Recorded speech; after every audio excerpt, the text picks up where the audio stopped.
In this video, we will discuss Carteret Community College's advising model and various advising theories.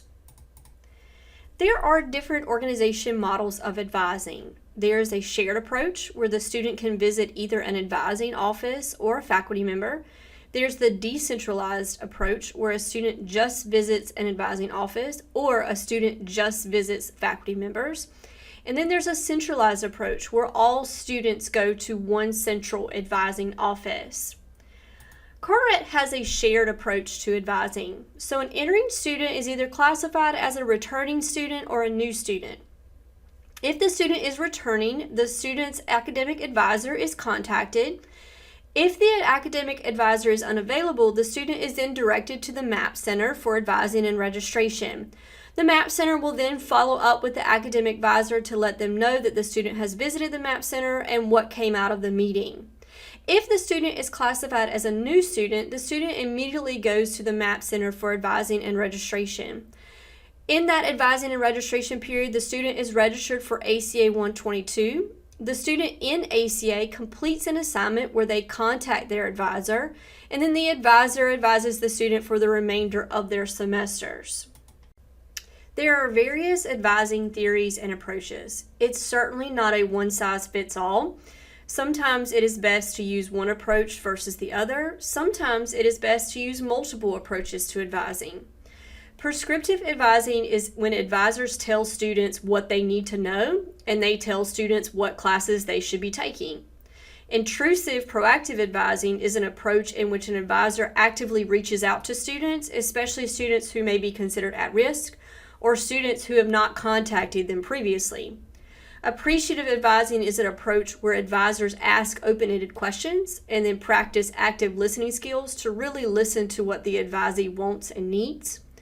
Developmental advising is the approach in which the advisor gives the students the tools and the resources, and then the student learns for themselves what program that's a good fit for them or what courses that they need to take. In this video, we're going to focus on appreciative advising. And again, this is that approach of asking those open-ended questions and then incorporating active listening skills to really get to know the student, understand their dreams and their goals, getting to know them on both a personal and academic level. Appreciative advising is really the best example of a fully student-centered approach to advising. There are 6 stages to appreciative advising: disarm, discover, dream, design, deliver, and don't settle. We'll discuss each one of these stages and then some questions that you can ask your students in each one of the stages. The first stage is disarm. This is really where you're getting to know the student. You're providing a warm welcome, a safe and comfortable environment, practicing a lot of those active listening skills.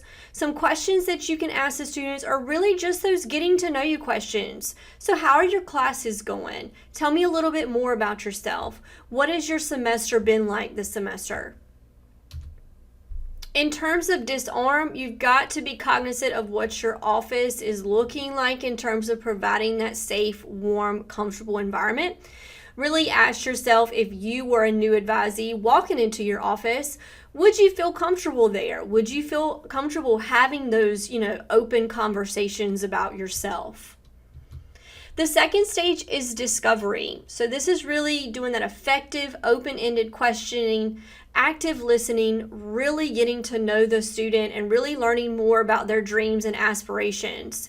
So ask them a little bit more about what made you decide to come to Carteret Community College. Has anything surprised you while you've been here? Tell me an accomplishment that you're most proud of. The next stage is dream. This is really, again, getting to know their career goals, their future goals. Encourage them to be open-minded about the possibilities. So asking them questions like, what would you do for a career if time and money wasn't a factor? What's the most, wild and outrageous dream for your future? What happens if a student is completely undecided about their future? It is okay. We're working with a lot of students who maybe are just coming out of high school, who maybe haven't had the opportunity to really, invest in learning about their interests and their skill sets. So asking them some questions about their passion. I like to ask students a lot, what classes did you enjoy taking in high school? Or what classes or, workshops have you enjoyed in the past?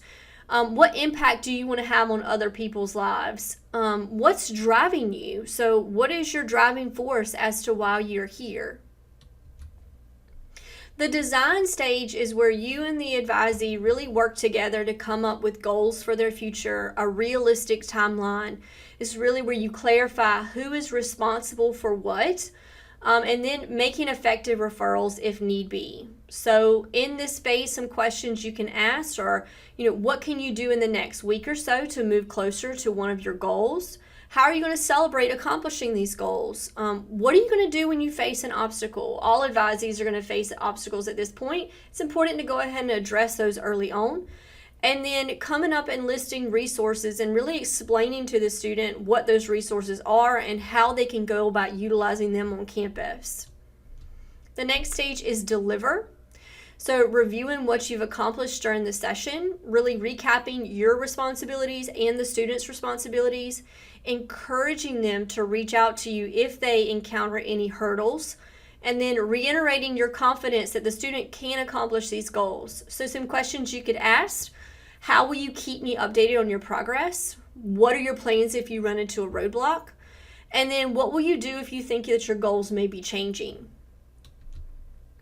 To end the conversation with your advisee, always ask if they have any questions, if they feel like there's anything else that should have been addressed in your advising session. Really thanking them for coming and telling them what a pleasure it's been meeting with them, and then encouraging them to reach out to you in the future. Escorting them out of your office goes a long way. If you've talked about maybe some resources on campus, if you have the time, actually taking them to those resources on campus, and then consider a follow-up email. So an example of a follow-up email that you could send is, again, letting them know, recapping what has gone on in the meeting, encouraging them to reach out for questions, and then kind of doing some bullet points of some action items. These are things that you're going to do in the immediate future. These are things that I'm going to do in the immediate future. And again, encouraging them to reach out to you if they encounter any roadblocks.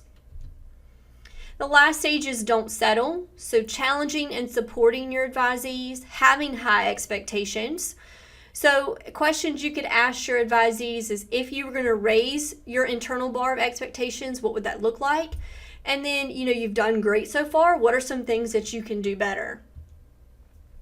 And just recapping an appreciative advising mindset in terms of an advisor caring about your students, appreciating that opportunity to make an impact on their lives, recognizing that you yourself can improve as an advisor, understanding the power that you have and how you can best use it to help your students, and then really investing in students and enjoy that time, learning from them. If you want to learn more about appreciative advising, here are some journals and some sites that you can visit. Also, again, don't hesitate to reach out to someone on the advising committee.